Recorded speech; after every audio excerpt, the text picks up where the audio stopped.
दोस्तों, मेरा नाम शशांक अग्रवाल है। मेंस वाला के ऑनलाइन प्लेटफॉर्म पर आपका स्वागत है। हमारी एक टेस्ट श्रृंखला की प्रैक्टिस टेस्ट चल रहे हैं जिसमें हम मध्य प्रदेश के भूगोल पर चर्चा कर रहे हैं। पहले की यूनिटों में हमने, आप उनके वीडियो जरूर देख लीजिएगा जिन्होंने नहीं देखा है। पहले के वीडियो में हमने मध्य प्रदेश का भौगोलिक स्वरूप, भूगर्भिक स्वरूप के संबंधित महत्वपूर्ण प्रश्नों का अध्ययन किया। सेकेंड इसके पार्ट में हमने मध्य प्रदेश की जलवायु, थर्ड में हमने मिट्टियों का अध्ययन किया। चौथे यूनिट में हमने मध्य प्रदेश की कृषि और कृषि अर्थव्यवस्था का अध्ययन किया। मध्य प्रदेश में फसलों के विषय में जाना, मध्य प्रदेश कौन कौन सी फसलों में प्रथम स्थान पर है। क्लियर। आज का हमारा टॉपिक है जो वो है मध्य प्रदेश में फॉरेस्ट। फॉरेस्ट में हमने उन प्रश्नों को समाहित किया है जो हमारी पूर्व की परीक्षाओं में वर्ष 2018 से लेकर वर्ष 2022 तक जितने प्रश्न पूछे गए हैं वे सभी प्रश्न इसमें समाहित किए गए हैं। इसके साथ ही लास्ट में कुछ उन प्रश्नों को भी समाहित किया गया है जिसे आने की संभावना है। ठीक है, तो आज का हम ये सेशन शुरू करते हैं। आप सभी ऑनलाइन आ जाइए और ऑनलाइन आ गए हो तो आप एक एक मैसेज भेजकर मुझे इसका आंसर देते जाइए। ठीक है, तो आज का सेशन हम चालू करते हैं। सभी बच्चे जल्द से जल्द ऑनलाइन जुड़ते जाइए, आंसर देते जाइए। ठीक है, तो आज का सेशन हम चालू करते हैं। सभी बच्चे जल्द से, चलिए 8 बच्चे ऑनलाइन हैं, अभी स्टार्ट करते हैं। चलिए प्रश्न उत्तर लगाना। हमारा पहला प्रश्न है, संरक्षित वन किस वन व्रत में अधिक पाए जाते हैं। आपने संरक्षित वन पढ़ा होगा। सामान्यतः मध्य प्रदेश सरकार द्वारा, भारत सरकार के वन अधिनियम के तहत मध्य प्रदेश के वनों को 3 भागों में बांटा गया है। किस आधार पर? सरकारी प्रशासन के आधार पर या प्रशासनिक आधार पर मध्य प्रदेश में 3 प्रकार के वन पाए जाते हैं। हम सभी जानते हैं पहले वन होते हैं जिन्हें कहा जाता है संरक्षित वन, है ना, संरक्षित वन। दूसरे नंबर के वन होते हैं आरक्षित वन और तीसरे प्रकार के वन होते हैं जिन्हें कहा जाता है नॉन क्लासिफाइड या अवर्गीकृत वन। ठीक है, संरक्षित वन ऐसे वनों को कहा जाता है जिन वनों में प्रशासनिक दृढ़ता रहती है, प्रशासनिक मजबूती रहती है। सामान्यतः इन वनों में मानव का प्रवेश वर्जित होता है। ठीक है, इन वनों में लकड़ियों को काटना पूर्णतः वर्जित होता है, पशुचारण वर्जित होता है। साथ ही साथ यहाँ पे अगर किसी भी प्रकार की अवैधानिक गतिविधियां पाई जाती है तो यह दंडनीय अपराध की श्रेणी में आता है। ऐसे वनों को क्या कहा जाता है? संरक्षित वन। हम सभी जानते हैं मध्य प्रदेश के कुल भौगोलिक क्षेत्रफल का 65% जो वन है वो संरक्षित वनों की श्रेणी में आते हैं। दूसरे वन होते हैं उन्हें क्या कहा जाता है? आरक्षित वन कहा जाता है।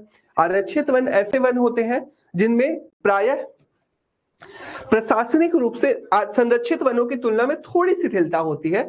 यहां सरकार की पूर्व आज्ञा से पशुचारण भी किया जा सकता है और वन उत्पादों का सीमित मात्रा में संग्रहण भी किया जा सकता है। प्रायः ठेका पद्धति के माध्यम से इन वनों में वन उत्पाद संकलित किए जाते हैं, जैसे तेंदु पत्ते का संग्रहण होता है ना, कुछ औषधीय पौधों का संग्रहण होता है, औषधीय पादपों का संरक्षण होता है। ऐसे वनों को क्या कहा जाता है? आरक्षित वन कहा जाता है। मध्य प्रदेश के कुल भौगोलिक क्षेत्रफल का लगभग 33% जो वन होते हैं वो आरक्षित वनों की श्रेणी में आते हैं। और तीसरे नंबर के वन होते हैं जिसे नॉन क्लासिफाइड वन कहा जाता है, अवर्गीकृत वन कहते हैं। अवर्गीकृत वन क्या होते हैं? तो ऐसे वन जो सामान्यतः संरक्षित या आरक्षित दोनों ही श्रेणियों में नहीं आते, ऐसे वनों को अवर्गीकृत। मध्य प्रदेश के कुल भौगोलिक क्षेत्रफल का लगभग 1.5 या 2% के आसपास जो वन होते हैं वो अवर्गीकृत वन होते हैं। ठीक है, पहला प्रश्न बहुत सरल सा प्रश्न है, संरक्षित वन किस वन व्रत में अधिक पाए जाते हैं? गुड आफ्टरनून संदीपा, शिवानी ने आंसर दिया। बी अनु प्रेजेंट, गुड आफ्टरनून बच्चों, वेरी गुड। चलिए इसका आंसर दीजिए, संरक्षित वन किस वन व्रत में अधिक पाए जाते हैं? ठीक है, इसके आंसर देखिए, अगर हम संरक्षित वनों की बात करें तो छतरपुर वन व्रत सर्वाधिक संरक्षित वन है, जबकि खंडवा वन व्रत में सर्वाधिक आरक्षित वन है। इस प्रश्न का उत्तर अगर हम बात करें तो इस प्रश्न का उत्तर क्या होगा आपका? छतरपुर वन व्रत में मध्य प्रदेश में सर्वाधिक संरक्षित वन पाए जाते हैं। चलिए हम नेक्स्ट प्रश्न देखते हैं। नेक्स्ट प्रश्न है हमारा, मध्य प्रदेश में किस प्रकार के वन नहीं पाए जाते? अब ये प्रश्न बहुत सरल सा प्रश्न है। देखिए, मध्य प्रदेश जलवायु के आधार पर 3 प्रकार के वनों में विभाजित किया गया है, तो इसमें 3 है उत्तर। चौथा एक प्रकार का वन है जो मध्य प्रदेश में नहीं पाया जाता, वह वन आपको बताना है कौन सा है जो मध्य प्रदेश में नहीं पाया जाता। सुकृति आ गई हैं आप? ठीक है, सुकृति ने आंसर दिया ए सदाबहार वन, संदीपा ने आंसर दिया ए, वेरी गुड। और बच्चों आंसर दे दो, सुनैना ने भी आंसर दिया ए, अन्नू सिंह ए, वेरी गुड बच्चों। देखिए, जलवायु के आधार पर मध्य प्रदेश में 3 प्रकार के वन पाए जाते हैं। ठीक है, जलवायु के आधार पर अगर आप देखो तो बैतूल, छिंदवाड़ा, सिवनी, मंडला, बालाघाट, टिंडौरी और अनूपपुर मध्य प्रदेश का दक्षिण और दक्षिण पूर्वी वाला यह क्षेत्र है। इन वनों को मध्य प्रदेश में क्या कहा जाता है? इन वनों को कहा जाता है मध्य प्रदेश में, चूंकि जानते हैं हम ये क्षेत्र जो है मध्य प्रदेश की उच्च वर्षा लगभग 150 सेंटीमीटर वर्षा वाला क्षेत्र है ना, जलवायु उच्च है, गर्म दशाएं है, पर्वतीय क्षेत्र है, अतः यहाँ पे पाए जाने वालों को उष्ण कटिबंधीय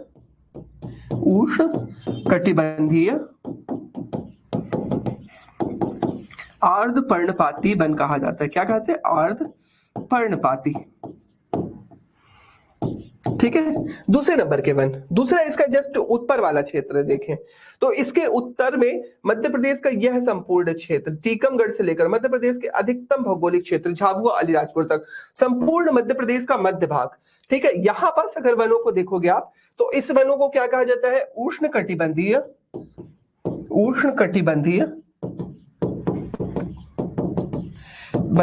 पर्णपाती वन, है ना, पर्णपाती। किस वर्षा क्षेत्र में पाए जाते हैं मध्य प्रदेश में? तो 75 सेंटीमीटर से लगभग 125 सेंटीमीटर वर्षा वाले क्षेत्रों में ये वाले वन पाए जाते हैं। यहाँ की बात करें तो मोर देन 125 सेंटीमीटर जो वर्षा होगी वहां पे पाए जाने वाले वन उष्ण कटिबंधीय आर्द्र पर्णपाती, उष्ण कटिबंधीय पर्णपाती, और शेष मध्य प्रदेश का उत्तरी वाला जो क्षेत्र है, इसके उत्तर वाला श्योपुर, मुरैना, भिंड, ग्वालियर, है ना, इधर नीमच और मंदसौर वाला जो क्षेत्र है, यहां पर पाए जाने वाले वनों को क्या कहा जाता है? यहां पर पाए जाने वाले वनों को कहा जाता है उष्ण कटिबंधीय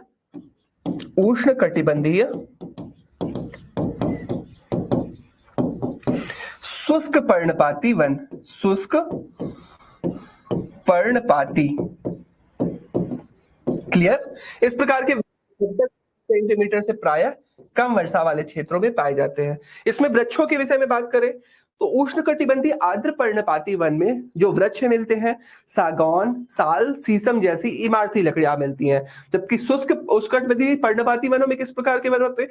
प्राय मिश्रित प्रकार के, है ना, सभी प्रकार की सागौन, साल के साथ मिश्रित प्रकार की महुआ, कीकर, पलाश, तेंदू, है ना, बेर, कुसुम, ऐसे सभी प्रकार के वृक्ष मिलते हैं। जबकि उष्णकटिबंधीय शुष्क पर्णपाती वनों में प्रायः कटीले झाड़ियां, बबूल, कीकर और आपके तेंदू जैसे सिर्फ कटीले झाड़ियां होती हैं।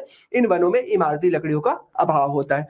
तो इस प्रकार मध्य प्रदेश में कितने प्रकार के वन हैं? 3 प्रकार के, उष्णकटिबंधीय शुष्क पर्णपाती, उष्णकटिबंधीय आर्द्र पर्णपाती और तीसरा कटीले वन और झाड़ियां। तो कौन से वन मध्य प्रदेश में नहीं होते? मध्य प्रदेश में सदाबहार वन नहीं पाए जाते। ठीक है, सबने आंसर दिया। चलिए नेक्स्ट प्रश्न आते हैं बच्चों। नेक्स्ट प्रश्न है अपना, बालाघाट छिंदवाड़ा जिले में किस प्रकार के वन पाए जाते हैं? अभी हमने पढ़ा हमारे मध्य प्रदेश में वन 3 प्रकार के हैं। दक्षिण पश्चिम वाला जो दक्षिण पूर्वी क्षेत्र है, जो कौन सा क्षेत्र? आप ये देखो, दक्षिण पूर्वी, ये आर्द्र पर्णपाती, उष्णकटिबंधीय पर्णपाती, उष्णकटिबंधीय शुष्क पर्णपाती। आपका बालाघाट छिंदवाड़ा कहां पड़ेगा? बालाघाट छिंदवाड़ा पड़ेगा हमारे दक्षिण पूर्वी क्षेत्र में। कौन कौन से जिले बालाघाट छिंदवाड़ा के अतिरिक्त? अनूपपुर, शहडोल, मंडला, डिंडौरी, बैतूल, छिवनी, बालाघाट, छिंदवाड़ा, ये सारे डिस्ट्रिक्ट आते हैं उष्णकटिबंधीय आर्द्र पर्णपाती। इसका आंसर क्या होगा? सभी ने आंसर दिया, सभी, विजेंद्र, शिवानी, प्रियंका, संदीपा, वेरी गुड, सबका आंसर है सी। इसका आंसर होगा सी, उष्णकटिबंधीय आर्द्र पर्णपाती वन। नेक्स्ट प्रश्न, खैर, बबूल, पलाश किस प्रकार के वनों का वृक्ष है? बताओ, अभी जस्ट मैंने बताया इसका आंसर। ए सदाबहार वन, शुष्क पर्णपाती, आर्द्र पर्णपाती या पर्वतीय वन? आंसर दीजिए इसका। खैर, बबूल, पलाश। खैर, बबूल, पलाश क्या है? कटीली झाड़ियां। कटीली झाड़ियां किस प्रकार के वनों में होंगी? आंसर आप बता सकते हो बड़े आराम से। कटीली झाड़ियां मध्य प्रदेश में उष्णकटिबंधीय। हाँ, सबने आंसर दिया, प्रियंका ने आंसर दिया बी, संदीपा ने आंसर दिया बी, सभी ने बी, अन्नू ने बी, सबने आंसर दिया, सुकृति बी, शुष्क पर्णपाती। क्लियर है? सबको बन रहा है? नेक्स्ट प्रश्न, मध्य प्रदेश में प्रशासन के आधार पर वनों को कितने भागों में बांटा गया है? पहली प्रश्न में ही मैंने इसका उत्तर दे दिया था आपको। फॉरेस्ट एक्ट 1988 भारत सरकार द्वारा वनों के संरक्षण, संवर्धन और परिवर्धन के लिए 1988 में वन संरक्षण अधिनियम पारित किया गया था। वन संरक्षण अधिनियम के तहत मध्य प्रदेश में वनों को 3 भागों में बांटा गया है। सिर्फ मध्य प्रदेश ही नहीं, पूरे देश में वनों को 3 भागों में बांटा गया है, जिसमें मध्य प्रदेश भी शामिल है। ठीक है, 3 भागे कौन कौन से हैं? संरक्षित वन, आरक्षित वन और non classified one, non classified forest, अवर्गीकृत वन। ठीक है, तो इसका उत्तर क्या होगा? सभी ने आंसर सही दिया, वेरी गुड। इसका आंसर होगा 3। नेक्स्ट प्रश्न की चर्चा करें हम। किन वनों में प्रशासनिक नियंत्रण अधिक होता है? यह प्रश्न का उत्तर भी मैंने पहली बार में ही दिया था आपको। सबसे ज्यादा कठोर नियम किस प्रकार के वनों में होते हैं? Reserve forest, protected forest, unclassified forest, या एक सभी जगह एक समान होता है? क्या आंसर होगा इसका? सुनैना, विजेंद्र, सभी जल्दी जल्दी आंसर दो। सुकृति, प्रियंका। बी नहीं होगा बच्चों आंसर इसका। जिन्हें जिन्हें आंसर दिया बी वो गलत है। पहला पढ़ा अपन ने, आरक्षित वन, सिंपल सा है। आरक्षित वन वे वन होते हैं जो कड़े से प्रशासनिक नियंत्रण की, जहां पे बहुत अधिक कड़ाई होती है, बहुत कड़े नियम होते हैं। यहाँ पे वन उत्पादों का संग्रह, पशु चारण तो छोड़ो, मानव का प्रवेश भी वर्जित होता है। मध्य प्रदेश में जितने भी राष्ट्रीय उद्यान, अभ्यारण्य या विशेष प्रकार के जिसे कहा जाता है पवित्र वन, है ना, तीनों प्रकार के जो फॉरेस्ट होते हैं, चाहे वह राष्ट्रीय उद्यान हो या अभ्यारण्य हो, ये सभी प्रकार के जो क्षेत्र होते हैं वो रिजर्व फॉरेस्ट में आते हैं, है ना, आरक्षित वन में आते हैं। इस पे किसी भी प्रकार की मानव गतिविधियां, तो सबसे ज्यादा प्रशासनिक नियंत्रण कहां पे होगा? आरक्षित वनों में होगा। जलाऊ लकड़ी किस प्रकार के वन में प्राप्त होती है? सिंपल सा है, जहां पे वनों की कटाई थोड़ा सा और संभव, वहां जलाऊ लकड़ी मिलेगी। तो आंसर क्या होगा इसका? आरक्षित वन, संरक्षित वन, अवर्गीकृत वन, या इनमें से कोई नहीं? जलाऊ लकड़ी किसमें मिलेगी हमें? Very good, very good. Priyanka, Sunaina, Vijendra, Savi, Swati, हाँ वेरी गुड बच्चों। ठीक है, किस प्रकार के वनों में मिलेगी जलाऊ लकड़ियां? आंसर होगा सी, नॉन क्लासिफाइड या अनक्लासिफाइड फॉरेस्ट में होंगे, अवर्गीकृत वनों में होगा। नेक्स्ट प्रश्न, मध्य प्रदेश में किस जिले में बांस का सरकारी शोरूम स्थापित किया गया है? वन लाइनर फैक्ट है, ये एमपीपीएससी में 2018 में पूछा गया प्रश्न है, इसलिए मैंने इसको यहाँ पे डाल दिया था कि किस प्रकार का मध्य प्रदेश में किस जिले में बांस का शोरूम स्थापित किया गया है? ग्वालियर, शहडोल, सिवनी या इंदौर? सुनैना ने आंसर दिया डी। थोड़ा फास्ट आंसर दो बच्चों। सभी ने आंसर दिया बी, शहडोल। बांस का जो सरकारी शोरूम है ना वो इंदौर में। इंदौर में भी कहां? पाटनीपुरा में। इंदौर जिले में एक स्थान है जिसका नाम है पाटनीपुरा, इंदौर, यहाँ पे स्थापित किया गया है। कभी यहाँ आइएगा तो जरूर इसको घूमेगा, एक बार दौरा करिएगा यहाँ पे सिर्फ पाटनीपुरा में, है ना, पाटनीपुरा में यहाँ पे जाके देखेंगे तो यहाँ पे बांस के बहुत सारे उत्पादों का रिजर्व किया गया। जैसे बांस के हम देखे होंगे, हमें घरेलू में टोकनी यूज होती है, सूपा यूज होता है और बहुत सारे पंखे यूज होते हैं ना, बांस के बने उत्पाद होते हैं। तो उसी प्रकार, और इसके अतिरिक्त यहाँ पे ना बांस का सरकारी शोरूम में बांस की 90 से ज्यादा प्रजातियों को संरक्षित किया गया है। तो ये कहाँ पे स्थित है? तो इंदौर जिले में स्थित है। तो इसका आंसर क्या होगा? इंदौर तो लिखा ही है, डी, इंदौर। ठीक है, तो बी नहीं होगा बच्चों, इसका आंसर डी होगा। चलिए नेक्स्ट, मध्य प्रदेश में लाख का सरकारी कारखाना, ये तो सरल सा प्रश्न है, सभी पुस्तकों में आपने पढ़ा होगा, सर ने भी बताया होगा, है ना। लाख का सरकारी कारखाना, यहां पे क्या होता है? लाख क्या होती है जानते हो आप लोग? इसका आंसर दे दो।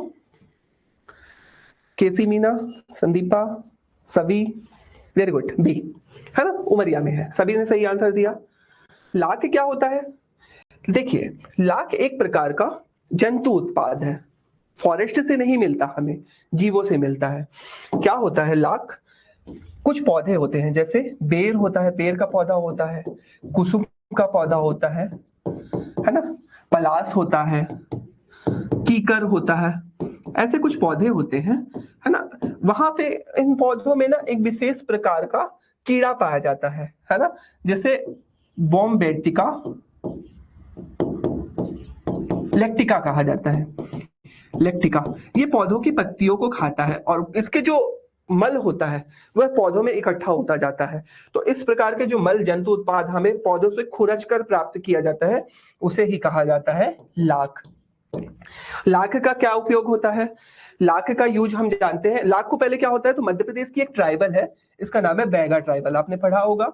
बैगा ट्राइबल का ये परंपरागत व्यवसाय है, वो जाते हैं जंगलों में और इन प्रकार के उत्पादों को खुरच कर अपने पास ले आते हैं और खुरच कर ले आते हैं, उसके बाद इसको बेच देते हैं। तो ये जो उमरिया में सरकारी कारखाना है, यहाँ पे क्या किया जाता है, लाख को पकाया जाता है भट्टी पे रखकर और उसको परिष्कृत कर शुद्ध रूप में प्राप्त किया जाता है। उससे सारे कचड़े और अपशिष्ट पदार्थ निकाल दिए जाते हैं, तो शुद्ध लाख प्राप्त होती है। इस शुद्ध लाख का क्या उपयोग होता है, तो इससे चूड़ियां बनाई जाती है। आपने लाख की चूड़ियां सुनी होंगी, चूड़ियां बनाई जाती है, आभूषण बनाए जाते हैं, है ना, सजावट के सामान बनाए जाते हैं। तो ये होता है लाख। तो लाख का सरकारी कारखाना कहां पे बनाया गया है? हालांकि ये काम घरेलू स्तर पर होता है, लेकिन सरकारी तौर पर एक कारखाना है मध्य प्रदेश में जो उमरिया जिले में है। नेक्स्ट प्रश्न, निम्नलिखित में से कौन सा औषधीय पौधा मध्य प्रदेश में उपलब्ध है? औषधीय पौधे जानते हो क्या होते हैं?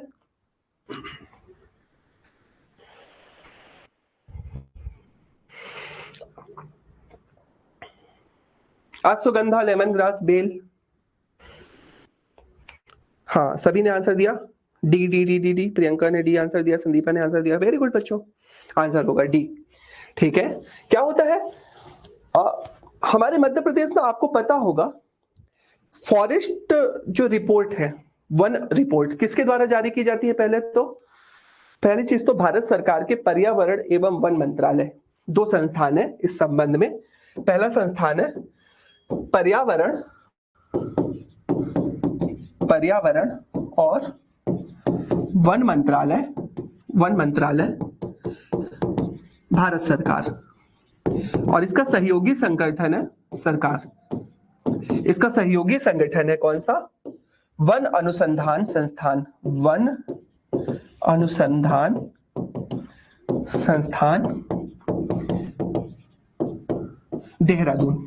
ठीक है, ये दो संस्थान है देहरादून, इनके द्वारा प्रत्येक 2 वर्ष में एक फॉरेस्ट रिपोर्ट जारी की जाती है, जिसे फॉरेस्ट, है ना, वन रिपोर्ट के नाम से जानी की जाती है। ये इसकी शुरुआत कब से की गई थी? 1987 में पहली वन रिपोर्ट आई थी। अंतिम वन रिपोर्ट जिसके आंकड़े हमारे पास उपलब्ध है वो है वर्ष 2023 में आई वन रिपोर्ट, अंतिम वन रिपोर्ट। इसके अनुसार हमारा मध्य प्रदेश भारत के कुल वन क्षेत्र का कितना प्रतिशत वन अकेले मध्य प्रदेश में है?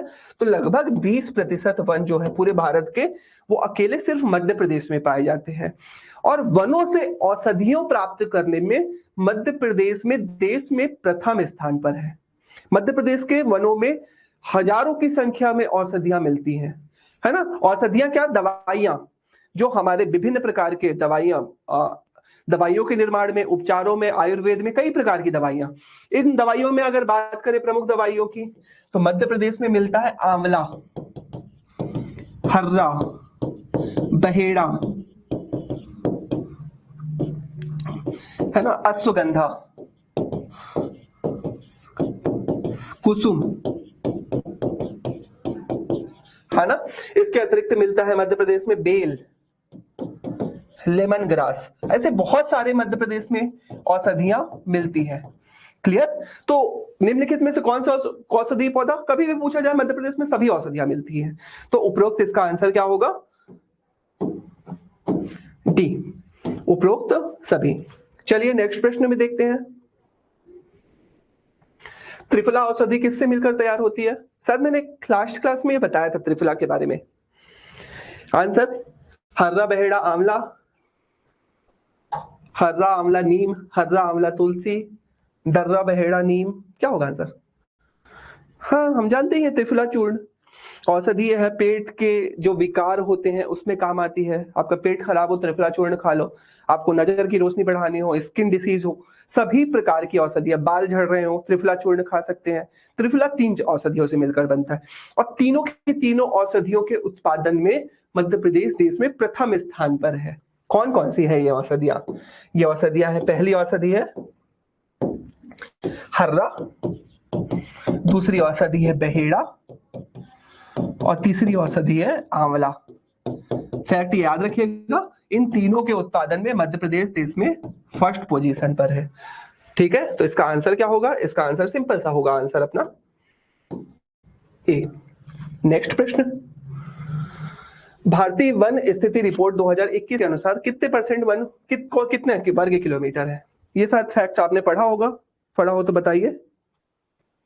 हाँ विजय, डाइजेस्टिव सिस्टम में काम आता है त्रिफला चूर्ण। आंसर इसका बताइए। चलिए, मध्य प्रदेश वन स्थिति रिपोर्ट 2021 के अनुसार मध्य प्रदेश में वन कितने प्रतिशत वन कितने किलो वर्ग किलोमीटर वन आच्छादित है? 77,493, 418, 414 या 476,418? ABCD। प्रियंका ने आंसर दिया सभी, केसी, सुनैना। बिल्कुल, आप सभी ने पढ़ रखा है। मध्य प्रदेश में ना जो फॉरेस्ट रिपोर्ट आई थी उसके अनुसार मध्य प्रदेश में वनों का जो 2021 की क्षेत्रफल है 77,493 है। आपसे ये पूछा गया कि यह फॉरेस्ट रिपोर्ट किसके द्वारा जारी की जाती है? मैंने लास्ट प्रश्न में इसका उत्तर दे दिया था। दो संस्थान मिलकर ये जारी करते हैं, भारत सरकार का पर्यावरण और वन मंत्रालय, इसका सहयोगी संगठन है कौन? वन अनुसंधान संस्थान, जिसका मुख्यालय कहाँ पे है? देहरादून में है। इसका क्षेत्रीय कार्यालय हमारे मध्य प्रदेश में है, कहां पर है? Thank you sir.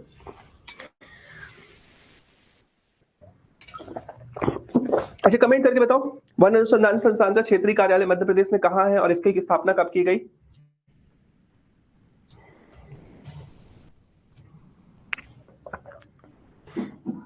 सभी भोपाल? भोपाल नहीं है बच्चे, वो हाँ किसी मीना। सभी 1982 ये भी नहीं है, आप गलत जा रहे हो। वो वन प्रबंधन संस्थान है। वन अनुसंधान संस्थान ना भारत में कहा है? वन अनुसंधान संस्थान फॉरेस्ट रिसर्च सेंटर देहरादून में। इसका क्षेत्रीय कार्यालय मध्य प्रदेश के जबलपुर में है। वन अनुसंधान संस्थान का क्षेत्रीय कार्यालय कहाँ है? मध्य प्रदेश के जबलपुर में है। इसकी स्थापना कब की गई थी? इसकी स्थापना 1973 में की गई थी। जो आप बता रहे थे भोपाल, वो वन प्रबंधन संस्थान है। ये क्या काम करता है? ये वनों से संबंधित रिसर्च करता है कि कौन से पौधे अच्छे हैं, वनों में कीट का क्या उपचार होना चाहिए, किस प्रकार के पौधों का रोपण किया जाना चाहिए, वनों में अगर कोई बीमारी फैल गई है तो उसका क्या उपचार होना चाहिए, है ना। वनों में किस प्रकार के वृक्षारोपण का कार्यक्रम कैसे संचालित किया जाना चाहिए, वृक्षारोपण कैसे होना चाहिए, इसमें सिंचाई कैसी व्यवस्था होनी चाहिए, ये काम करता है। जो भोपाल वाला संस्थान है वहां पे फॉरेस्ट से पढ़ाई होती है, फॉरेस्ट से आपके बीएससी होती है, फॉरेस्ट से एमएससी होती है, फॉरेस्ट से पीएचडी। वो वन प्रबंधन संस्थान है जिसकी स्थापना 1982 में की गई थी, जिसके संस्थापक या डिजाइनर जो थे वो चार्ल्स कोरिया साहब थे, जिनकी हाल ही में 2021-22 में इनकी डेथ हुई थी। तो ये प्रश्न महत्वपूर्ण है, जब वन प्रबंधन संस्थान आएंगे तो बताएंगे। तो इसका आंसर क्या होगा? 77,493 वर्ग किलोमीटर। चलो नेक्स्ट प्रश्न में आते हैं। वन रिपोर्ट 2021 के अनुसार न्यूनतम वन क्षेत्र वाला जिला सबसे कम कहां था मध्य प्रदेश में?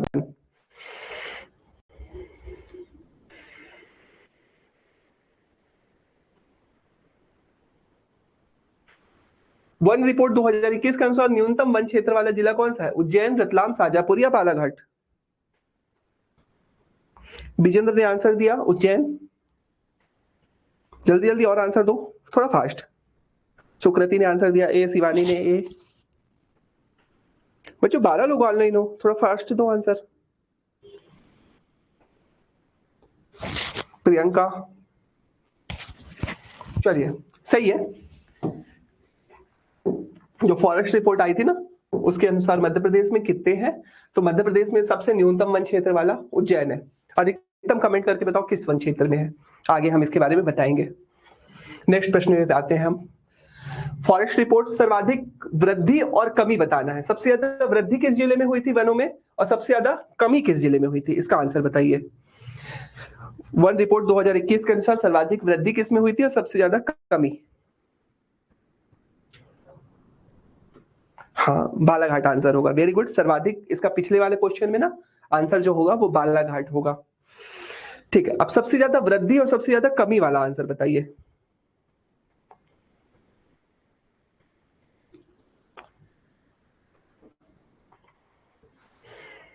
डी नहीं होगा सभी आंसर इसका आंसर होगा ए।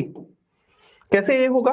है ना, सबसे ज्यादा वृद्धि जो दर्ज की गई थी वो भिंड जिले में की गई थी, और न्यूनतम वृद्धि जो हुई थी वो बड़वानी जिले में हुई थी। ये प्रश्न शायद व्यापम के किसी में पूछा गया हुआ प्रश्न है, इसका आंसर भिंड और बड़वानी होगा। नेक्स्ट प्रश्न देखते हैं, मध्य प्रदेश राज्य वन विकास निगम की स्थापना कब की गई? हाँ, ये बताइए।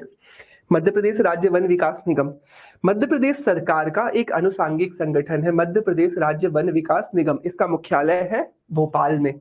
ठीक है, मध्य प्रदेश में वनों के संबंध में जितनी भी योजनाएं हैं उनका संचालन मध्य प्रदेश राज्य वन विकास निगम के द्वारा किया जाता है। प्रश्न ये है आपका कि मध्य प्रदेश राज्य वन विकास निगम कब स्थापित किया गया? आंसर बताइए, ए बी सी या डी? वेरी गुड, सभी बच्चों ने आंसर दिया बी, सही है। मध्य प्रदेश वन विकास निगम 24 जुलाई, है ना, स्थापना जो है मध्य प्रदेश राज्य वन विकास निगम की स्थापना 24 जुलाई 1975। मुख्यालय इसका है भोपाल में। ठीक है, कार्य क्या है इसका? कार्य है राज्य स्तर पर वन विकास की योजनाएं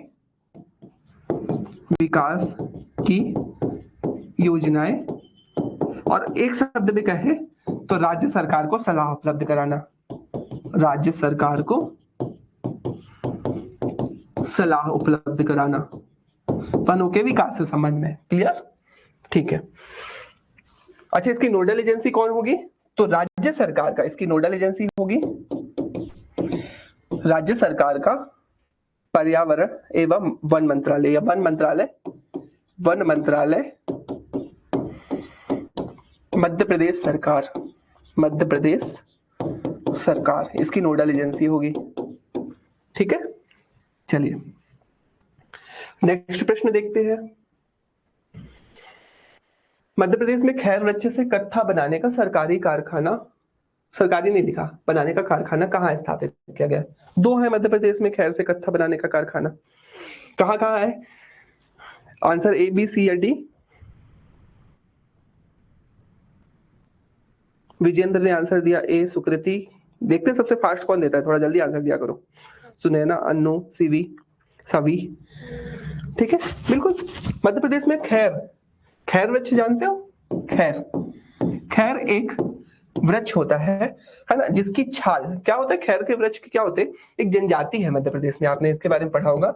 इस जनजाति को खैरवार जनजाति, खैरवार नाम इसलिए ही पड़ा क्योंकि ये खैर के वृक्ष से कत्था निकालने का काम करती है। खैरवार जनजाति क्या होती है? तो खैर का वृक्ष छिराई होती है, खैर के वृक्ष की छाल निकाली जाती है, उसको खैरवार जनजाति घरों में लाती है, उसको पकाते हैं, तो उसका जो पानी निकलता है उसको फिर सुखा लिया जाता है, वही होता है कत्था।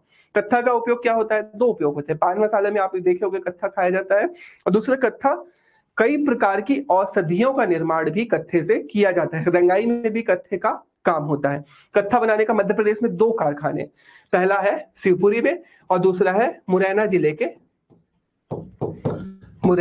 के बानमौर में। ठीक है, तो आंसर क्या होगा? ए। ठीक है, शिवपुरी और मुरैना। क्लियर? नेक्स्ट प्रश्न देखें बच्चों, तेंदुपत्ता उत्पादन करने वाला प्रथम राज्य कौन सा है? तेंदुपत्ता में कौन सा जिला, कौन सा राज्य प्रथम स्थान पर है? तेंदुपत्ता जानते हो आप लोग? आंसर दो पहले इसका। महाराष्ट्र, उड़ीसा, मध्य प्रदेश या आंध्र प्रदेश? हाँ, हमारा MP. Very good, very good. चलो, बड़ा फास्ट आंसर दिया सभी ने, मध्य प्रदेश है। सही है ना? इसका आंसर होगा एमपी। तेंदुपत्ता क्या होता है? तेंदुपत्ता एक वन उत्पाद है। तेंदुपत्ता एक वन उत्पाद है जो मध्य प्रदेश में किन क्षेत्रों में सर्वाधिक मिलता है? मध्य प्रदेश के मध्य, ये जो मध्य वाला जो वन है, उष्णकटिबंधीय पर्णपाती वनों में सर्वाधिक ये वाला वन तेंदुपत्ता मिलता है। मध्य प्रदेश में दो जनजातियां, गोंड और बैगा जनजातियां मुख्य रूप से तेंदुपत्ते के संग्रहण का कार्य करती है। तेंदुपत्ते का उपयोग क्या होता है? तो तेंदुपत्ते का उपयोग जो होता है वो बीड़ी बनाने में किया जाता है। मध्य प्रदेश में कौन सा जिला तेंदुपत्ते के उत्पादन में प्रथम स्थान पर है? तो मध्य प्रदेश में सागर जिला पहले नंबर पे, जबलपुर जिला दूसरे स्थान पर है तेंदुपत्ते के उत्पादन में।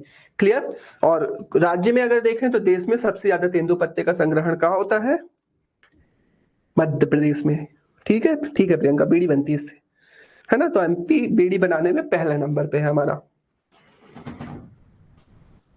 नेक्स्ट, तेंदुपत्ते का उपयोग किस में किया जाता है? बता ही दिया आपने, प्रियंका पहले ही बता दिया आपने, बीड़ी बनता है ना। तो इसका आंसर क्या होगा? तेंदुपत्ते से क्या बनाई जाती है? बीड़ी। अच्छा बताओ, बीड़ी का कारखाना मध्य प्रदेश में, बीड़ी के सबसे ज्यादा कारखाने किस जिले में है? कमेंट करके आंसर बताओ तो, कि मध्य प्रदेश में सबसे ज्यादा बीड़ी कहां बनती है? और बीड़ी आ गई तो माचिस कहां बनती है? मध्य प्रदेश में माचिस बनाने का कारखाना कहां पे है?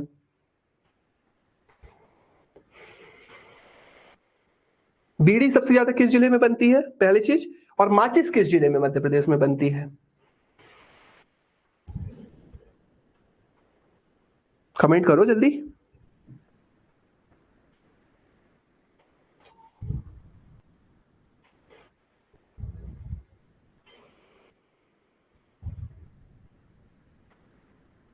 सही है सही है, जबलपुर नहीं होगा।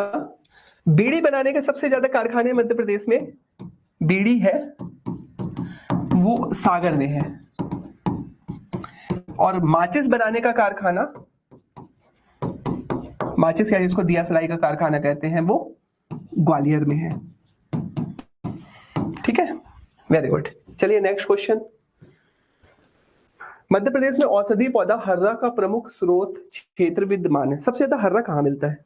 आंसर बताइए। मध्य प्रदेश में औषधीय पौधा हर्रा, हर्रा जानते ही हो, त्रिफला चूर्ण का पहला उत्पाद जो होता है वो हर्रा होता है। पहला प्रोडक्ट जिससे त्रिफला चूर्ण बनाया जाता है वो क्या है? हर्रा। तो हर्रा कहाँ मिलता है मध्य प्रदेश में? हाँ, मध्य प्रदेश में हर्रा जो होता है ना, सबसे ज्यादा मध्य प्रदेश के दक्षिण पूर्वी भाग, ये सतपुड़ा मैकल श्रेणी वाला जो क्षेत्र है, ये वाला है ना, मध्य प्रदेश में ये वाला जो क्षेत्र है, इन सभी में हर्रा सबसे ज्यादा मिलता है, हर्रा। ठीक है, तो इसका आंसर क्या होगा? सतपुड़ा मैकल श्रेणी क्षेत्र। ठीक है, Satpura Maikal, very good. Next question, थोड़ा फास्ट आंसर देना बच्चों, है ना। कुल्लू गोंद का उपयोग कहां पे किया जाता है? अच्छा, गोंद आप जानते हो, आपने गोंद के लड्डू भी खाए हो शायद कभी, है ना। कुल्लू गोंद, कुल्लू एक, अच्छा दो प्रकार की गोंद होती है, एक होती है कुल्लू और दूसरी, आंसर दीजिए सुकृति। ए, शिवानी ने आंसर दिया ए, सभी ने आंसर दिया ए। हाँ हाँ, जो केक बनता है ना, केक या ब्रेड, केक बनाने में, केक या ब्रेड बनाने में जो सबसे ज्यादा यूज की जाती है वो कौन सी गोंद होती है? वो कुल्लू की गोंद होती है। तो इसका आंसर क्या होगा? बेकरी उद्योग में कुल्लू गोंद का सबसे ज्यादा उपयोग किया जाता है। हाँ, खाद्य सामग्री होती है भाई कुल्लू गोंद जो होती है ना, आपने लड्डू खाए होंगे बिल्कुल। कुल्लू गोंद, घरों में लड्डू बनाए जाते हैं, गोंद के लड्डू, तो लड्डू बनाने में भी कुल्लू गोंद का उपयोग होता है। ठीक है, नेक्स्ट प्रश्न। चलिए, मध्य प्रदेश में भारतीय वन प्रबंधन संस्थान कहाँ स्थित है? अभी हमने चर्चा की थी पहले, वन प्रबंधन संस्थान मध्य प्रदेश में कहाँ है? आंसर बताइए इसका। बुरहानपुर, इंदौर, भोपाल या बांधवगढ़? सी, भोपाल, वेरी गुड बच्चों। ठीक है, देखिए मध्य प्रदेश में ना वन प्रबंधन संस्थान भोपाल में स्थित है। कहां पे स्थित है वन प्रबंधन संस्थान? भोपाल में। भारतीय वन प्रबंधन संस्थान ये स्थित है भोपाल में। स्थापना इसकी की गई थी 1982 में। इसके डिजाइनर थे, डिजाइनर जो इसका आर्किटेक्ट किया था उनका नाम था चार्ल्स कोरिया। ठीक है, चार्ल्स कोरिया। इसके अतिरिक्त इन्होंने मध्य प्रदेश का विधानसभा भवन भी बनाया है, मध्य प्रदेश का जो सचिवालय है सतपुड़ा भवन, उसके डिजाइनर भी है। भारत भवन भोपाल में स्थित है, उसके डिजाइनर भी चार्ल्स कोरिया है। ठीक है, यहाँ क्या होता है कार्य? तो यह संस्थान ना वन से जुड़े बीएससी, एमएससी, है ना, ऐसे कोर्सों का संचालन करता है। मतलब एमएससी मतलब ऐसी वनों से जुड़ी पढ़ाई होती है यहाँ पे, है ना। जैसे आईआईएम में मैनेजमेंट से पढ़ाई होती है वन, तो ये फॉरेस्ट मैनेजमेंट इंस्टीट्यूट में क्या होती है, फॉरेस्ट से जुड़ी। अमित अभी आ रहे हो? कोई बात नहीं बच्चे, चलो अब यहीं से जुड़ जाओ। लगभग 20 प्रश्न और बच्चे हैं, ठीक है। चलिए नेक्स्ट प्रश्न। मध्य प्रदेश जैव विविधता प्रशिक्षण केंद्र कहाँ स्थित है? जैव विविधता प्रशिक्षण केंद्र बताइए। Answer A Pachmarhi, answer B Lakhnadon, answer C Tala, जिला उमरिया, आंसर डी जैव विविधता सबसे ज्यादा जहां होगी वहीं पे जैव विविधता का प्रशिक्षण केंद्र होगा। मध्य प्रदेश में सर्वाधिक बायोडायवर्सिटी किस क्षेत्र में है? सुनैना ने आंसर दिया सी, अमित ने आंसर दिया सी सी सी सी नहीं होगा बच्चों, इसका आंसर होगा ए।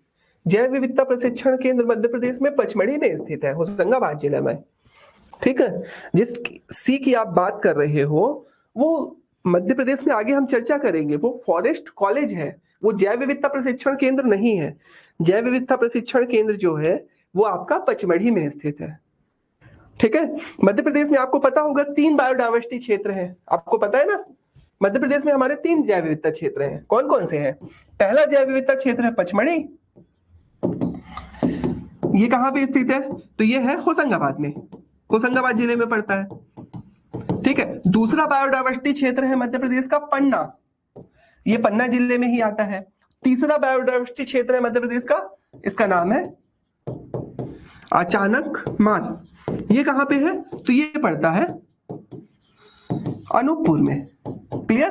तो मध्य प्रदेश में 3 बायोडायवर्सिटी क्षेत्र, पचमढ़ी, पन्ना, अचानक मार्ग। इसमें प्रशिक्षण केंद्र, यहाँ पे ट्रेनिंग दी जाती है बायोडायवर्सिटी की, तो वो कहां पे है? वो है होशंगाबाद में।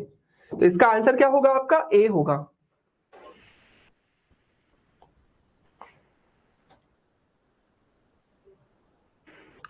मॉर्निंग में पढ़ा था ताला उमरिया, ताला उमरिया नहीं होगा बच्चे, आगे हम चर्चा करते हैं। जैव विविधता प्रशिक्षण के पचमढ़ी, ठीक है। नेक्स्ट प्रश्न में आते हैं, ठीक है। अगर आपका ये है तो फिर हम क्लास के बाद बात करेंगे, इसको डाउट आपका क्लियर कर देंगे, है ना। हालांकि आगे के प्रश्नों में डाउट क्लियर हो जाएगा। किस स्थान पर वन विद्यालय नहीं है? अब बताइए, मध्य प्रदेश में पहली चीज तो आप बताइए कितने वन विद्यालय हैं? हमारे मध्य प्रदेश में कितने वन विद्यालय हैं और इसमें से कौन सा स्थान है जहां पे फॉरेस्ट कॉलेज नहीं है, फॉरेस्ट स्कूल नहीं है, सॉरी। आंसर क्या होगा इसका? 4 नहीं है बच्चे मध्य प्रदेश में वर्तमान में ना। इसका आंसर तो पहले मैं बता देता हूं, इसका आंसर आप सभी जानते हो, धार में नहीं है हमारा फॉरेस्ट कॉलेज, फॉरेस्ट स्कूल, बार बार कॉलेज बोल रहे हैं। मध्य प्रदेश में फॉरेस्ट स्कूल धार में नहीं है। मध्य प्रदेश में कुल मिला के ना 7 फॉरेस्ट स्कूल है। वेरी गुड सुने ना, 7 है फॉरेस्ट स्कूल, है ना, धार में नहीं है। पहला फॉरेस्ट स्कूल मध्य प्रदेश का जो बना था वो कहां बना था? मध्य प्रदेश का फर्स्ट फॉरेस्ट स्कूल बालाघाट में स्थापित किया गया था, है ना। कब स्थापित किया गया था? 1982 में। फिर इसके बाद दूसरा फॉरेस्ट स्कूल है बैतूल, तीसरा फॉरेस्ट स्कूल है बैतूल का जो क्षेत्र आता है घोड़ा डोंगरी, घोड़ा डोंगरी, यहां पे दूसरा स्कूल था, ठीक है। तीसरा स्कूल स्थापित किया गया था लखनादौन, लखनादौन, ये कहां था? सिवनी जिले में पड़ता है। चौथा फॉरेस्ट स्कूल स्थापित किया गया मध्य प्रदेश का अमरकंटक, ये कहां है? अनूपपुर जिले में, आप जानते ही हो, ठीक है। 5वां फॉरेस्ट स्कूल आपका स्थापित किया गया है, एग्जैक्ट 7 है, 7वां वाला जो 2018 में स्थापित किया गया है, इसका नाम है ये जो स्थापित किया गया है वो झाबुआ में स्थापित किया गया है, ठीक है। 5 हो गए। 2 फॉरेस्ट स्कूल एग्जैक्ट देख लेना, 2 और है फॉरेस्ट स्कूल, इस मिलाकर कुल मिलाकर मध्य प्रदेश में 7 फॉरेस्ट स्कूल है, ठीक है। तो कहां पे नहीं होगा इसका आंसर? 7वां वाला झाबुआ में, वेरी गुड है। चलिए नेक्स्ट,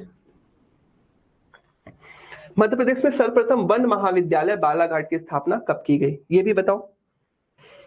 फॉरेस्ट कॉलेज भी है, एक फॉरेस्ट स्कूल भी है बालाघाट में, फॉरेस्ट कॉलेज, वन, है ना। मध्य प्रदेश में सर्वप्रथम वन महाविद्यालय बालाघाट की स्थापना कब की गई? आंसर है ए 1988, 96, 79 या 82?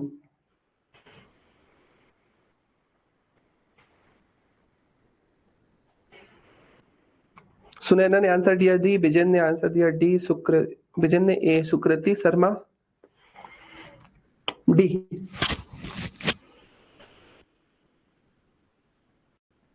हाँ सही है।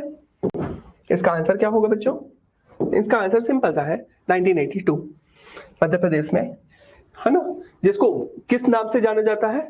इसको जाना जाता है, ध्यान दीजिएगा, वन राज्यिक महाविद्यालय, महाविद्यालय बालाघाट। बालाघाट यहाँ पे क्या होता है? फॉरेस्ट्री से बीएससी का कोर्स होता है, पढ़ाई होती है फॉरेस्ट्री से। ठीक है, नेक्स्ट प्रश्न।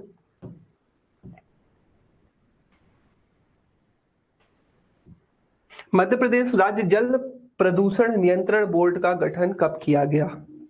आंसर दीजिए। 23 सितंबर 1976, 23 अक्टूबर 1972, 23 अक्टूबर 1973।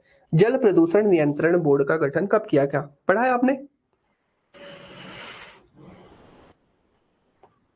सुनैना ने आंसर दिया डी, 23 सितंबर 1974। आगे आंसर दीजिए। और सभी ने आंसर दिया D, Amit D, vision D. हाँ, ये आंसर आप लोगों को पता है। ठीक है, मध्य प्रदेश में जल प्रदूषण नियंत्रण बोर्ड 23 सितंबर 1974 को गठित किया। Very good. चलिए नेक्स्ट प्रश्न में आते हैं, इसमें कुछ समझाने वाला है नहीं। मध्य प्रदेश में चंबल एवं सोन नदी में पाए जाने वाले घड़ियाल एवं कछुए IUCN की रेड डाटा लिस्ट की किस श्रेणी में रखा गया? IUCN पढ़ा है आपने? इन्वायरमेंट में आपने इस चीज को डिटेल से पढ़ोगे। शॉर्ट में सिर्फ यहाँ पे बताओ कि मध्य प्रदेश में घड़ियाल या कछुए आप जानते हो कि बड़े खतरे में है, तो IUCN की कौन सी श्रेणी में है? EN, CR, EX या VU? बिल्कुल घोर संकट में नहीं है, इन लोगों को रखा गया है संकटग्रस्त जातियों में। क्लियर है? मध्य प्रदेश में IUCN द्वारा इन्हें संकटग्रस्त जातियां कहा गया है, अर्थात खतरे में है, लेकिन अगर इन्हें नहीं संभाला गया तो भविष्य में CR कैटेगरी में या घोर संकटग्रस्त कैटेगरी में आ जाएंगे। ठीक है, CR नहीं होगा बच्चे, सुने ना, ये EN कैटेगरी में है अभी। ठीक है, नेक्स्ट क्वेश्चन। प्रथम तितली पार्क कहाँ स्थापित किया गया? ये भी आप लोग को पता ही होगा। मध्य प्रदेश में पहला तितली पार्क कहाँ है? मध्य प्रदेश का पहला तितली पार्क सुनैना सी। हाँ, एक स्थल है बड़ा फेमस, रायसेन जिला। रायसेन जिला का स्थल है तमोट। तमोट में लगभग 100 से अधिक तितली की प्रजातियों का संरक्षण किया गया है। तितली की प्रजातियां, इसी को नाम दिया गया है तितली पार्क, और ये कहां पे है? रायसेन में स्थित है। ठीक है, चलिए नेक्स्ट प्रश्न। मड़ई वन क्षेत्र, मड़ई वन क्षेत्र सुना है? किस राष्ट्रीय उद्यान के अंतर्गत आते हैं मड़ई वन? सतपुड़ा, बांधवगढ़, कान्हा या माधव? मड़ई वन किस में आते हैं?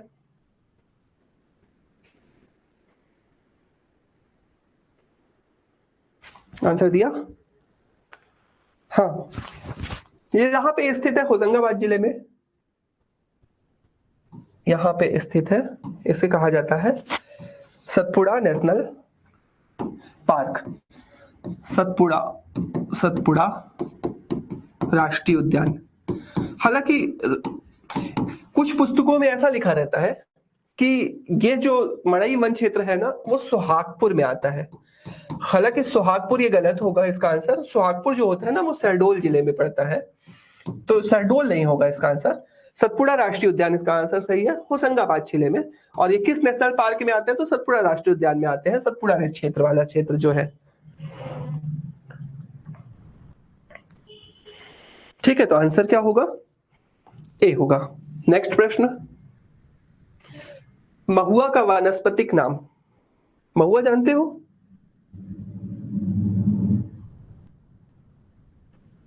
हाँ, सोहागपुर कुछ पुस्तकों में लिखा था बच्चे, मैंने बताया ना, सोहागपुर इसका आंसर गलत है, मड़ई वन क्षेत्र का। ठीक है, आंसर बताइए। महुआ का वैज्ञानिक नाम, महुआ जानते हो?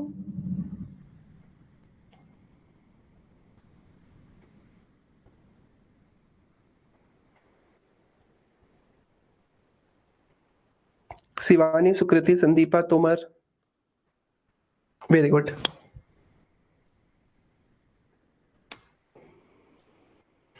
इसका आंसर बी नहीं होगा बच्चों, इसका आंसर होगा ए, मधुका लोबिफोलिया। आंसर होगा ए। महुआ, महुआ के बारे में जानते हैं। महुआ क्या है? उष्णकटिबंधीय, उष्णकटिबंधीय पर्णपाती वनोक्ष, पर्णपाती वन क्षेत्र में पाया जाने वाला एक विशेष प्रकार का वन उत्पाद है ना। महुए से क्या उपयोग होता है? तो इसके फूल से शराब का, देसी वाली जो दारू बनती है वो महुए की बनती है। क्लियर? इसका वैज्ञानिक नाम होगा मधुका लोबिफेलिया। ठीक है, चलिए नेक्स्ट प्रश्न देखते हैं। बसामन मामा वन पुरस्कार किस क्षेत्र में दिया जाता है? बसामन मामा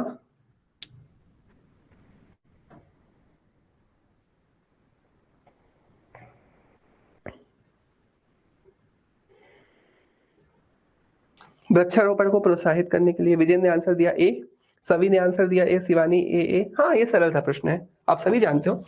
मध्य प्रदेश सरकार द्वारा बसामन मामा के वन पुरस्कार जो है वृक्षारोपण कार्यक्रम को बढ़ावा देने के लिए दिया जाने वाला पुरस्कार है। अच्छा, सुहागपुर 2 है आप बोल रही हो, मैं दोनों जगह रह चुकी हूँ, तो इसको ठीक है क्रॉस चेक कर लेंगे। शहडोल वाला सुहागपुर मुझे पता था, है ना, जहाँ पे बाण सागर परियोजना संचालित की जा रही है वर्तमान में। ठीक है, नेक्स्ट चलिए। तो वृक्षारोपण को प्रोत्साहित करने के लिए दिया जाने वाला पुरस्कार कौन सा है? बसामन मामा वन पुरस्कार। नेक्स्ट प्रश्न देखते हैं। उष्णकटिबंधीय शुष्क पर्णपाती वन की विशेषताएं हैं। शुष्क पर्णपाती वन की क्या विशेषता होती है? अपन ने अभी पहले क्वेश्चन में पढ़ा था ना, 3 प्रकार के वन है, उष्णकटिबंधीय, आर्द्र पर्णपाती, पर्णपाती और शुष्क पर्णपाती। कांटेदार छोटी पत्ती वृक्ष, प्रजाति खैर, बबूल, पलाश। क्या आंसर होगा इसका? Answer Sunaina D, very good. Sanjay ने डी दिया, डी। विजन ने डी दिया। हाँ, है ना। मध्य प्रदेश के उत्तरी भाग, यह जो क्षेत्र है ना, मध्य प्रदेश का उत्तरी भाग, इस क्षेत्र पर पाए जाने वाले जो वन होते हैं इसे उष्णकटिबंधीय शुष्क पर्णपाती वन कहते हैं। शुष्क पर्णपाती वन। इस प्रकार के वनों की क्या विशेषता होती है? प्रायः यह ग्रीष्म ऋतु में अपनी पत्तियां गिरा देते हैं, ठीक है, शेष वर्ष भर हरे भरे रहते हैं। हालांकि इसमें कटीले वन, कटीली झाड़ियां पाई जाती हैं, है ना। और प्रायः इन वनों में जो होते हैं इमारती लकड़ियों का अभाव होता है, इमारती लकड़ियों का अभाव, है ना। वर्षा कैसी होनी चाहिए? तो वर्षा प्रायः 75 सेंटीमीटर से कम वर्षा वाले क्षेत्रों में इस प्रकार के वन देखने को मिलते हैं। क्लियर? तो इसका आंसर क्या होगा? ए भी सही, बी भी सही, सी भी सही, 1 2 3। तो आंसर क्या होगा? डी, उपरोक्त सभी। क्लियर है? नेक्स्ट प्रश्न। वन रिपोर्ट 2021 के अनुसार मध्य प्रदेश में वन क्षेत्रफल इतना है 77,493। सर्वाधिक वन वृद्धि वाला जिला कौन सा है? तो सर्वाधिक वन वृद्धि वाला जिला भिंड है। न्यूनतम वन क्षेत्रफल वाला जिला उज्जैन है। आंसर दीजिए। ए 1 2, बी 2 3, 1 3 या सभी?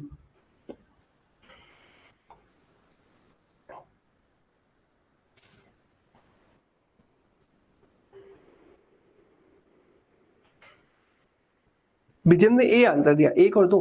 न्यूनतम वन क्षेत्र वाला जिला कौन सा है विजन? फिर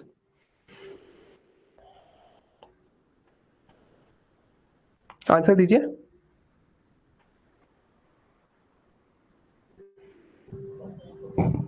हाँ, इसका आंसर बच्चों तीनों सही होगा ना। फॉरेस्ट रिपोर्ट 2021 के अनुसार सबसे वन क्षेत्रफल वाला जिला अपन जानते ही है, सब इतने वन है 77,493 वर्ग किलोमीटर। ठीक है, सर्वाधिक वन वृद्धि भिंड में हुई थी और सर्वाधिक न्यूनतम वन क्षेत्रफल वाला जिला उज्जैन है। तो इसका आंसर क्या होगा? इसका आंसर डी होगा। 1 2 3 तीनों सही। नेक्स्ट प्रश्न, मध्य प्रदेश में चरण पादुका योजना किस जिले से प्रारंभ की गई? ये बताओ। चरण पादुका योजना जानते हो क्या है चरण पादुका योजना? आंसर दो, फिर बात करते हैं चरण पादुका योजना के बारे में। सुनैना ने आंसर दिया डी, अमित डी, सभी डी। हाँ, वेरी गुड। ये योजना जो है बच्चों सिंगरौली से चालू की गई थी, चरण पादुका योजना। चरण पादुका, देखिए मध्य प्रदेश के वन मंत्रालय द्वारा चालू की गई एक महत्वपूर्ण योजना है ना।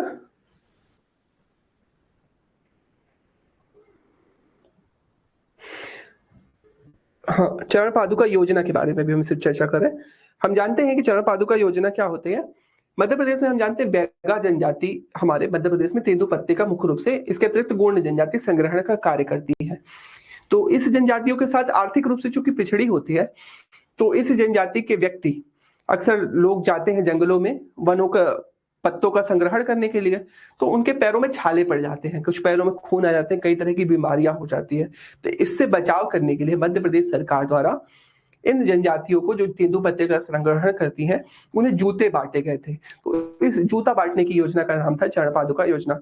हाल ही के न्यूज़पेपर में आपने पढ़ा होगा कि मध्य प्रदेश सरकार ने कुछ अनियमितता पाई गई, कुछ घोटाले पाए गए हैं कि चरण पादुका में जो जूता खरीदा गया उसकी खरीदी में कुछ धांधलियां हुई हैं। ठीक है, तो सभी प्रकार की, हाँ, बैगा जनजाति के पुरुष और महिलाओं के लिए जूता बांटने के लिए तेंदुपत्ता संग्रहणकर्ता से रिलेटेड, हाँ वेरी गुड, तेंदुपत्ता संग्रहणकर्ता से रिलेटेड है, उनको जूते बांटे गए थे। जूतों के अतिरिक्त ना उनको पानी की बोतल भी एक एक दी गई थी, पानी की बोतल, उनके पास पानी की बोतल खरीदने तक के भी पैसे नहीं होते, तो एक पानी की बोतल और एक जूता बांटा गया था इस योजना के तहत। ठीक है, अच्छी क्वालिटी के जूते थे वो। ठीक है, नेक्स्ट, निम्नलिखित में से क्या असंगत है? मध्य प्रदेश में वन वृत्त 16, वन मंडल 63, उप वन मंडल 135 या वन परिक्षेत्र 573, क्या असंगत है इसमें? ये तो आपको पता ही है, सरल सा है। वन प्रशासन के आधार पर वनों को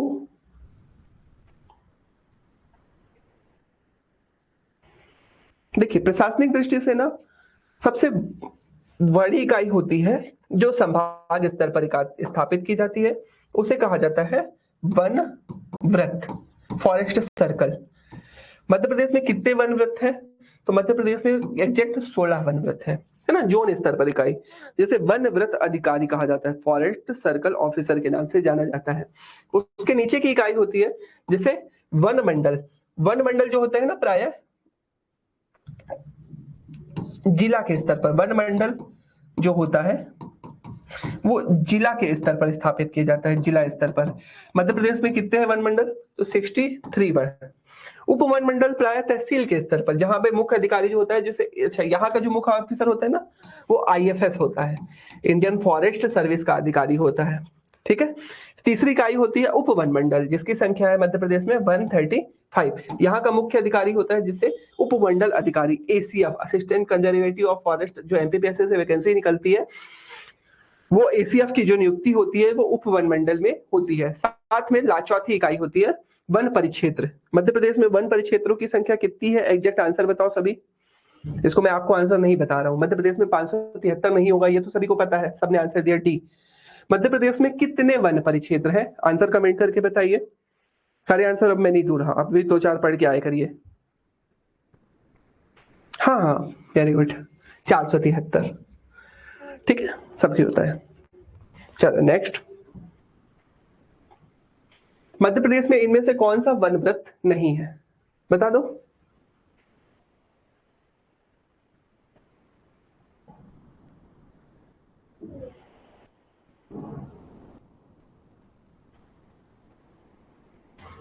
हाँ, बालाघाट वन वृत्त है, बिल्कुल सही है। बैतूल वन वृत्त है, भोपाल वन वृत्त है। तो कौन सा वन वृत्त नहीं होगा? इसका आंसर होगा टी, कटनी। नेक्स्ट प्रश्न, वन रिपोर्ट 2021 के अनुसार मध्य प्रदेश में सर्वाधिक वन प्रतिशत वाले जिले घटते क्रम में सबसे ज्यादा वन प्रतिशत कहाँ है ना? बालाघाट सब में पहला है, तो बालाघाट तो है ही है, आप जानते हो। दूसरे नंबर पे और तीसरे नंबर पे आंसर बताओ कौन सा होगा इसका आंसर वन प्रतिशत के आधार पर? सुनैना ने आंसर दिया ए, प्रियंका ने आंसर दिया ए, विजय ने सी, संजय ए, सभी ए, ऋचा डी। डी नहीं होगा बच्चे। प्रतिशत के आधार पर मध्य प्रदेश में सबसे ज्यादा वन प्रतिशत जो है वो बालाघाट में है, दूसरे नंबर पे श्योपुर में है, तीसरे नंबर पे उमरिया में है। अतः इसका आंसर क्या होगा? डी होगा, ए होगा, है ना? चलिए नेक्स्ट प्रश्न। वन रिपोर्ट 2021 के अनुसार सर्वाधिक वन क्षेत्रफल वाले जिले घटते क्रम में सबसे ज्यादा वन कहाँ है? तो पहले नंबर पे। अब इसका आंसर बताओ। वन प्रतिशत तो पहला था, क्षेत्रफल सबसे ज्यादा तो बालाघाट में आप सभी जानते हैं। दूसरे नंबर पे आप बताओ कौन सा सबसे ज्यादा वन क्षेत्रफल वाला जिला, और तीसरे नंबर पे कौन सा? अमित ने आंसर दिया ए, संदीपा डी, प्रियंका डी। हाँ अमित, आप सही आंसर दिए हो, आप डी होगा। सबसे ज्यादा मध्य प्रदेश में वन क्षेत्रफल जो है वो बालाघाट का है, दूसरे नंबर पे छिंदवाड़ा, तीसरे नंबर पे बैतूल। क्षेत्रफल के आधार पर, प्रतिशत के आधार पर हमने पिछला प्रश्न किया था, है ना? प्रतिशत के आधार पर सबसे ज्यादा आपका बालाघाट, श्योपुर, देन उमरिया, लेकिन क्षेत्रफल के आधार पर सबसे ज्यादा बालाघाट, छिंदवाड़ा और बैतूल होगा। इसका आंसर जो होगा, इसका आंसर होगा बच्चों डी। ठीक है, नेक्स्ट प्रश्न। राज्य वन अनुसंधान संस्थान कब अस्तित्व में आया? ये मैंने बीच में अभी चर्चा की थी ना आपसे।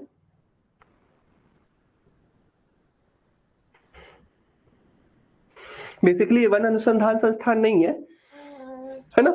ये वन अनुसंधान संस्थान जबलपुर जो है वो भारतीय वन अनुसंधान संस्थान का एक क्षेत्रीय कार्यालय है, रीजनल ऑफिस है, जिसकी स्थापना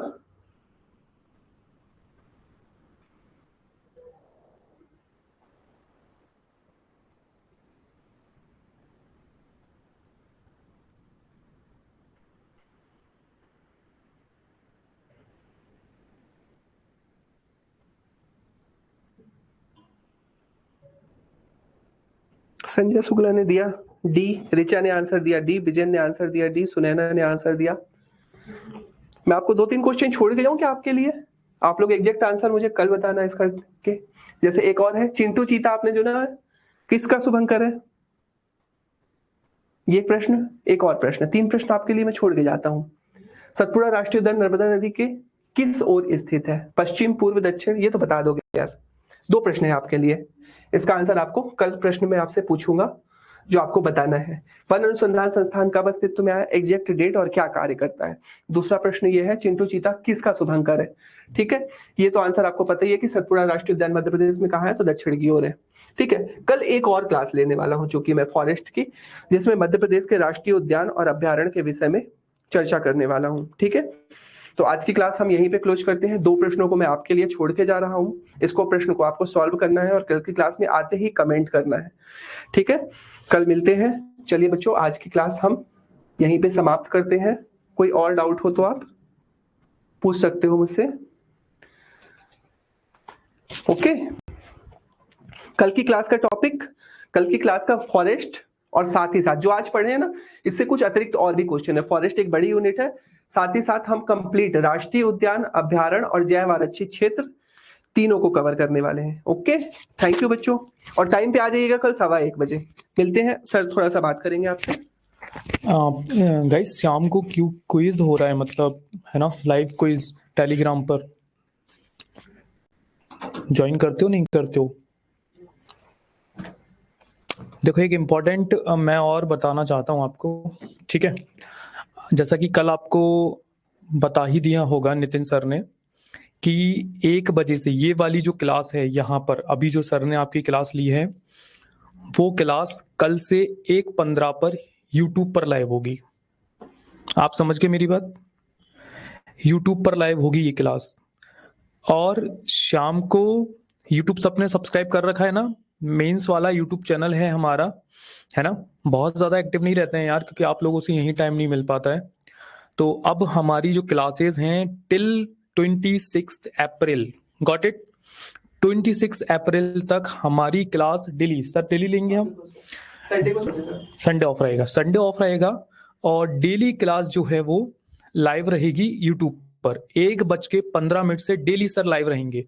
एक इंपॉर्टेंट न्यूज ये है, न्यूज क्या बोलूं, एक नोटिफिकेशन ये भी है कि शाम को 5 बजे से लेके 6 बजे तक आपकी यूनिट 7 और यूनिट 9 के एमसीक्यू भी यूट्यूब पर लाइव होंगे।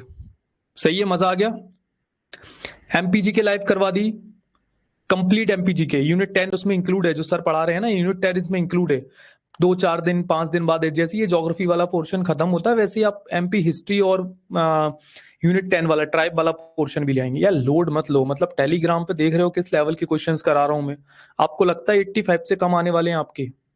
एक बार जाके वहां क्वेश्चंस देखो ना, 1000 के 5000 10,000 वाली टेस्ट सीरीज में भी इस लेवल के क्वेश्चंस नहीं मिलेंगे। और गाइज वो क्या ही मतलब है कि ना किसी टेस्ट सीरीज को ज्वाइन करो, जाओ वहां से 80 नंबर लेके बढ़िया से और खुश होते हुए अपने मटकते मटकते घर पे आओ, कोई मतलब नहीं है उसका यार। वो सब तो ना तुम्हें वैसे भी आता है, जो आता है उसको प्रैक्टिस करने जाने के लिए 2 घंटे दोगे तो फिर क्या मतलब है। मैं वो क्वेश्चन दे रहा हूं जो आपको नहीं आते। 75 तो हर बार आप लेके ही आ रहे हो यार, अगर 75 ही इस बार लाने हैं तो बता दो मुझे। अगर ऐसा लग रहा है 75 ही लाने हैं तो क्या मतलब फ्रेम वगैरह तो टांगनी नहीं है घर पे 75 लगवा के। तो 85 भली मेरे बहुत सारे क्वेश्चंस में से 5 क्वेश्चन फंसे, लेकिन जो 5 क्वेश्चन है ना वो ये वाले हैं जो आपको 75 से 80 पे लेके जाएंगे, और जो 80 वालों को ना 85 पे लेके जाएंगे, जिनको जितनी नीड है वो वाले क्वेश्चंस हैं ये। हाँ मैं मानता हूं चक्कर आ रहा है वो क्वेश्चन करके, लेकिन यार देखो मेरी बात सुनो, 85 नंबर ना उन्हीं आते हैं, उन वही लेके आ पाते हैं जिनको चक्कर आते हैं।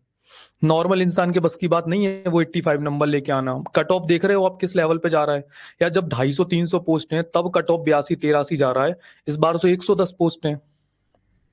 तो या तो चक्कर खाओ या तो सपना छोड़ दो, अपने आप से बोल दो कि यार हमसे नहीं हो रहा, हम तो चक्कर खा जाते हैं, है ना।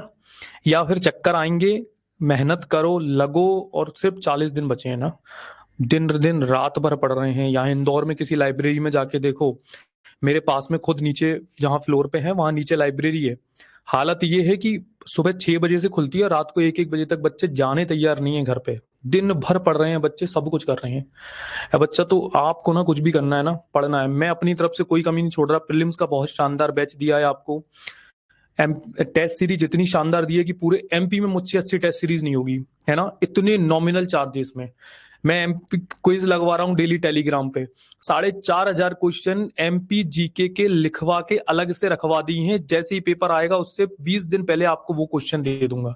4,500 क्वेश्चन का मतलब समझ रहे हो, एमपी जीके का पूरा निचोड़ रख दिया है, और पूरे के पूरे क्वेश्चन वहां से बनेंगे। 50 क्वेश्चन आने वाले हैं ना, मैं गारंटी ले रहा हूँ 35 से ऊपर क्वेश्चन मेरे उस 4,500 क्वेश्चन की सीरीज से बनेंगे। अब और क्या बोले यार सर, करंट अफेयर जो आपने दिए हैं क्वेश्चन बस वही कर रहे हैं। देखो करंट अफेयर्स के लिए मैंने वो 21 रुपए वाली टेस्ट सीरीज एप्लीकेशन पे दे रखी है। 21 रुपए यार, इतना तो मेरे लिए कर ही सकते हो कि कभी आ जाऊंगा मिलने तो 2 चाय भी नहीं पिला पाओगे क्या मुझे। 14 महीने या 14 या 15 महीने के ना 1500 क्वेश्चन वहां पे दे रखे हैं, यानी मंथ वाइज कवर हो गए। और वो भी नहीं खरीदने हैं ना आपको, तो मैंने ग्रुप में ना 14 पीडीएफ सेंड कर दी हैं, हर ग्रुप में, टेली मतलब व्हाट्सएप ग्रुप में जहां जहां ऐड हो ना, 8 ग्रुप है, 8 ग्रुप में मैंने 14 पीडीएफ सेंड कर दी हैं। वो पीडीएफ डाउनलोड करो, वहां से क्वेश्चन निकालो।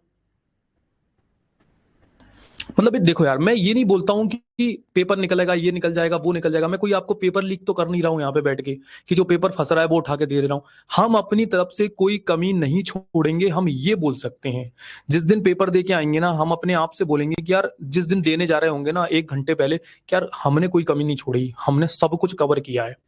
अब आगे यार जो होगा वो अब सबकी मर्जी है, ना मुझे पता ना तुम्हें पता, किसी को नहीं पता वो तो। हाँ, जो पेपर मैं स्टेटस पे डालता हूँ उनका सॉल्यूशन मैं नहीं दूंगा, वो तब दूंगा मैं जब आपकी तरफ से मुझे सॉल्यूशन मिलेगा। स्टेटस पे डेली अभी फैक्ट डाल रहा हूँ डेली, है ना, वो वाले तब तक नहीं दूंगा। पहले आप अपनी कोशिश करो, 10 20 50 जितने क्वेश्चन बन रहे हैं ना वो मुझे भेजो फाइल, देन मैं आपको 100 क्वेश्चन का सॉल्यूशन भेजूंगा। तो फोकट में कुछ नहीं मिलने वाला है, मेहनत करोगे तो सब दूंगा, नहीं मेहनत करोगे तो नहीं दूंगा। 110 पोस्ट हैं मेरे, पिछली बार भी 372 लोगों का प्रीलिम्स निकला था, इस बार मेरा 700 प्लस का टारगेट है और 100% अचीव हो जाऊंगा। आप नहीं लोगे, 6000 लोगों ने प्रीलिम्स की टेस्ट सीरीज ले रखी है, वहां से निकलेंगे, कुछ ना कुछ तो होगा, ऐसा नहीं है कि नहीं होगा, मुझे पता है। आप बनोगे तो अच्छी बात है, मेरे को, मैं तो खुद ही बोलता हूँ यार, ये सुनैना हर क्लास में लाइव रहती हो आप, संदीपा, रिचा, अमित, यू फैबुलस यार तुम, मतलब सुनैना, मतलब बहुत ही शानदार। मैं फर्स्ट डे से 5 जनवरी से ना आप लाइव हो, मैं हर क्लास में देखता हूँ आपको। यार कैसे नहीं निकलेगा आप लोगों का यार, 2 3 बार तुमने प्रीलिम्स का बैच पूरा रिवाइज कर लिया है। पूरे क्वेश्चन नहीं बन रहे तो किसी से नहीं बनेंगे पूरे क्वेश्चन, इसीलिए तो बोल रहा हूं, अगर 20 क्वेश्चन भी बन रहे हैं ना तो वो 20 क्वेश्चन लेके आओ, ठीक है, और 20 क्वेश्चन मुझे भेजो और मैं आपको 100 क्वेश्चन का सॉल्यूशन दे दूंगा। यार मुझे लगे तो सही कि आपने 20 क्वेश्चन की मेहनत की है। अब आप ऐसे ही बोलो कि सर सॉल्यूशन भेज दो, मुझे पता है उसकी कोई वैल्यू नहीं है, आपसे सालों से पढ़ा रहा हूं यार। मैं लाइव नहीं आता हूं क्योंकि बहुत बहुत उलझा हुआ हूं, अभी बहुत चीजें चल रही हैं अभी। ऐसा नहीं है कि मैं लाइव नहीं आऊंगा, मैं आऊंगा, मैं आपके सामने लाइव भी आऊंगा, मैं पढ़ाऊंगा, मैं सारी चीजें करूंगा, लेकिन थोड़ा सा मैनेज करो, चीजें लिखो, वहां पर जितने क्वेश्चन बन रहे हैं उतने लिखो, नहीं बन रहे पूरा सॉल्यूशन मुझसे मांग लो, ठीक है? ठीक है ना, अब ये क्लास को हम ऑफ कर दें, ज्यादा कुछ तो नहीं बोलूंगा, मैं यही बोल रहा हूँ कि यार देखो सब लोग बहुत मेहनत कर रहे हैं, आप भी करो, हम लोग बहुत तरीके से लगे हुए हैं। मतलब मैंने ना 300 रुपए में आपको वो फैकल्टी दी है ना, एक बार जाके सर्च करो यार मार्केट में, सर का सर्च करो जरा, नाम कहीं पूछो जरा किसी बड़ी कोचिंग में, नितिन सर के बारे में पता करो। 50 से 55 हजार रुपए फीस है उस कोचिंग की जहां नितिन सर और जगह पढ़ा रहे हैं, ठीक है।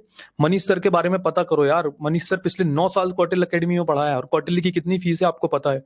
यार सबकी बातें कर रहे हो यार, सब देखो ना यार। कृष्णा सर अभी प्रेजेंट में कहाँ है, आपको वो सर 299 रुपए वाले बैच में पढ़ा के गए हैं यार, उनके 5 मिनट नहीं पढ़ सकते थे आप 200-300 रुपए में, बात भी नहीं करेगा आपका, फोन भी नहीं उठाते वो। कितनी बड़ी फैकल्टी लेके आया हूं यार। अंतिम सर अब क्या बोलूं मैं, अंतिम सर कंटिन्यू पर डे 12 घंटे लाए हैं, पता है आपको? अंतिम सर ऑलरेडी 5 इंस्टीट्यूट में पढ़ा रहे हैं, सोचो आप, जगह नहीं है उनके पास, वो तो आप लोगों का बैच में मैनेज करवा रहा हूं कैसे भी करके उनसे। आप लोगों को वैल्यू नहीं है यार, 300-400 रुपए के लिए लगे हुए हो फालतू में, कितना कितना सब तो दे रहे हैं यार हम लोग। चलो खैर ठीक है, मैं बंद कर रहा हूँ, अब मिलते हैं फिर, है ना। और शाम को ध्यान रखना 4 बजे से लाइव है ना, 4 बजे से नितिन सर के लिए लाइव आ जाओ सब, ठीक है। Bye bye Sunaina, bye bye Amit, bye bye bye bye bye Sukriti, take care, God bless you, bye Sandeepa, bye, thank you so much.